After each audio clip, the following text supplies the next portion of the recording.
Hi everyone, it's Amanda and I'm here to do my August wrap up. I realise it's not quite the end of the month yet, but the next couple of days are the weekend, so my reading status is unlikely to change because I'll be too busy drinking.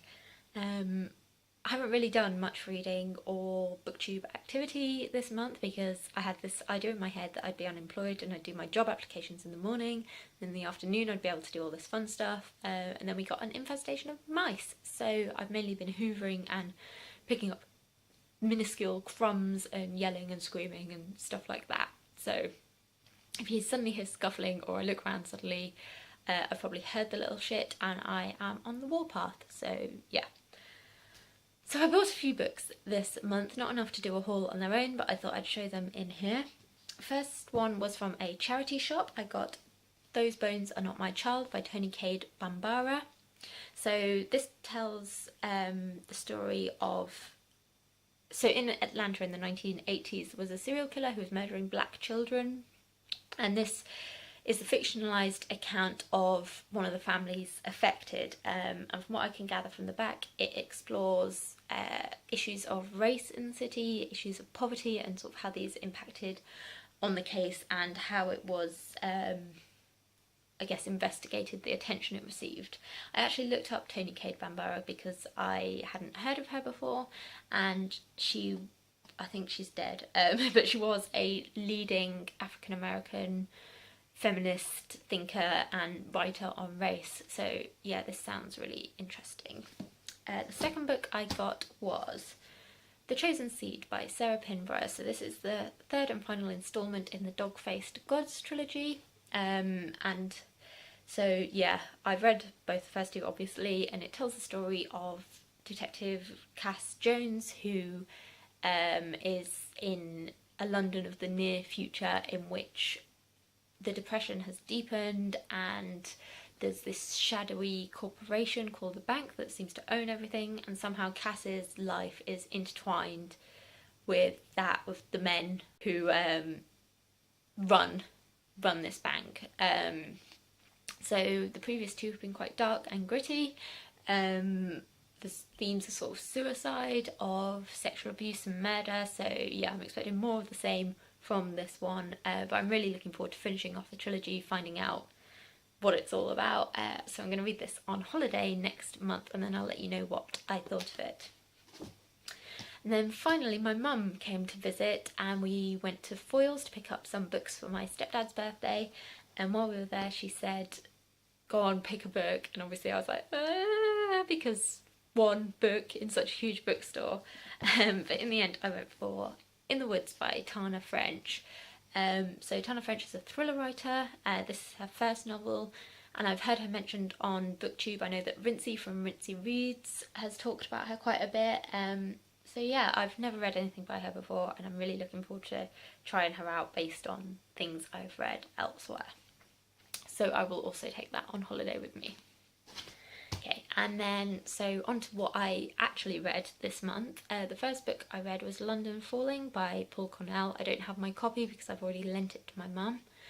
So this tells the story of a group of detectives who suddenly acquire an awareness of a supernatural aspect of London that nobody else is aware of, that they didn't know about before, and follows them sort of trying to solve a case that's related to the supernatural, but also their struggles as they come to terms with this new supernatural vision and what it means for them. And it was really, really good. I gave it 4 out of 5 stars on Goodreads. At the moment I'm just really into urban fantasy mixed in with crime, as you can probably guess from the Sarah Pinborough one, and I've also spoken about Ben Aronovich before.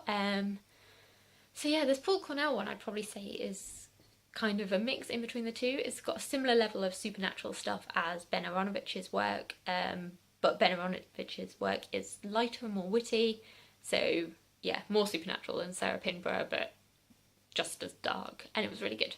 So yeah, I'm definitely going to carry on with that series. And then the second book I read this month was The Member of the Wedding by Carson McCullers, and it was wonderful, it was marvellous, it was so good. So, okay, it tells the story of a 12-year-old tomboy called Frankie who becomes sort of very involved and obsessed with the idea of her brother's upcoming wedding to a ridiculous point. She imagines that she's going to go on honeymoon with her brother and his new bride, and they're going to live this wondrous life of adventures, the three of them together, with no basis. And so it sort of follows the week running up to this wedding, and just sort of what Frankie is doing, her imaginings on this topic, and so on. But that's not it. I am going to do a full review on this because, like I say, I just absolutely loved it. I just, yeah, want to give Carson McCullers a kiss, or like get her face tattooed on my body somewhere. She's so good. Yeah, I'll do a full review and just discuss that more. Obviously, I gave this 5 out of 5 stars on Goodreads. It's one of my top 3 books that I've read so far this year, and without a doubt I will be reading more of her work. I've already started thinking, like, is it weird to ask for an entire back catalogue for Christmas? I don't know. But yeah, Carson McCullers, just wonderful. Pick this up, especially if you enjoy Southern novels. And then finally, I have been reading Fingersmith by Sarah Waters. I'm about halfway through, and it's really good. So Sarah Waters is a writer of historical fiction. Quite often her books have a lesbian romance element. This is the 4th of hers I've read. So I've read Tipping the Velvet, The Night Watch, and what's it called? The Little Stranger. And they've all been just so good. She's an amazing storyteller. She immediately sort of drags you into the story. They're not difficult to read at all. They're just really, really enjoyable. This one is set in Victorian England. And yeah, it's just really, really good. The plot twists are just those ones that make you carry on reading even though you plan to go to sleep.